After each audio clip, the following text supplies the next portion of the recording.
Why do some people find it difficult to trust others, even when they genuinely want connection? In therapy, this question appears more often than many people realize.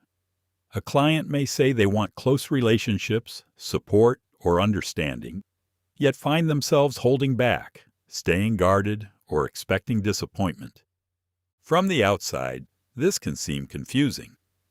Why would someone who wants connection struggle to trust it when it appears? The answer often has less to do with the present moment and more to do with what trust has meant throughout their life. Trust is not simply a decision. For many people, trust is an experience. It develops through repeated moments of safety, consistency, understanding, and care. When those experiences have been reliable, trust can begin to feel natural. When they have been inconsistent, unpredictable, or painful, trust can feel much more complicated. A person may have grown up in an environment where emotional needs were dismissed. They may have experienced criticism when they were vulnerable. They may have learned that asking for help led to disappointment. Perhaps promises were repeatedly broken. Perhaps important relationships felt unpredictable. Over time, these experiences can teach a person something about the world. Not necessarily through conscious thought, but through lived experience. The lesson may become, people leave. People can't be relied upon. It's safer to handle things myself. If people really knew me, they wouldn't stay. These beliefs are often not chosen. They emerge from experience. And once they are established, they can continue influencing relationships long after the original circumstances have passed. This is one reason trust can be difficult. A person may intellectually know that someone is trustworthy while emotionally finding it difficult to relax into the relationship. Their mind says one thing, their nervous system says another. This is particularly important in therapy.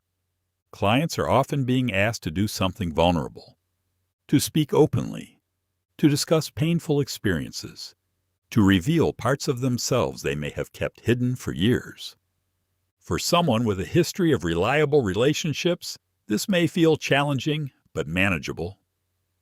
For someone whose trust has been repeatedly broken, it can feel much riskier. In these situations, hesitation is often understandable. Many therapists view caution not as resistance, but as self-protection. The client is not necessarily refusing connection. They may be trying to determine whether connection is safe. Sometimes this appears as guardedness. Sometimes it appears as humor. Sometimes it appears as changing the subject, minimizing feelings, or remaining highly intellectual. Each person develops their own way of managing vulnerability. Importantly, these strategies often served a purpose. At some point in life, they may have helped the person cope with difficult circumstances.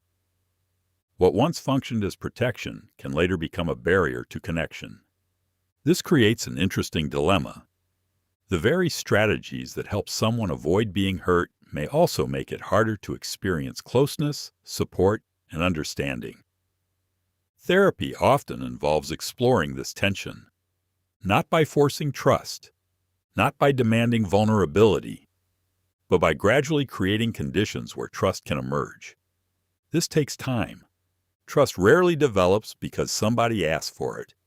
It develops through experience, through consistency, through feeling heard, through moments where a person takes a small risk and discovers that the outcome is different from what they feared. This is why therapists often pay attention to the pace of the relationship. Trust cannot be rushed. When people have experienced betrayal, rejection, criticism, or emotional neglect, caution can be a perfectly reasonable response. The goal is not to eliminate caution. The goal is to create enough safety that caution becomes less necessary. Many people discover that trust grows in surprisingly small moments. A therapist remembers something important. A difficult feeling is met with understanding. A misunderstanding is repaired. A vulnerable disclosure is met with acceptance rather than judgment. These moments may appear ordinary, but they can have a profound impact. They provide new experiences that gradually challenge old expectations. Over time, a person may begin to wonder, what if not everyone responds the way I expect?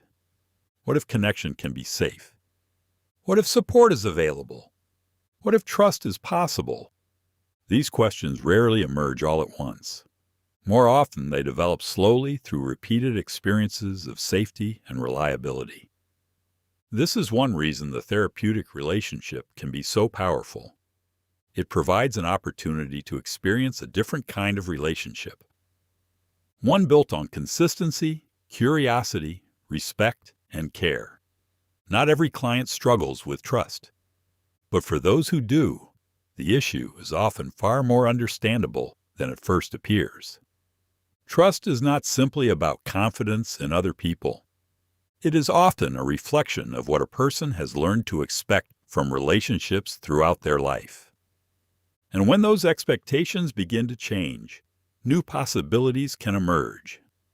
Not because trust was demanded, but because it was gradually experienced. In our next video, we'll explore what rupture and repair look like in therapy, and why moments of misunderstanding can sometimes strengthen a therapeutic relationship rather than damage it. I'll see you there.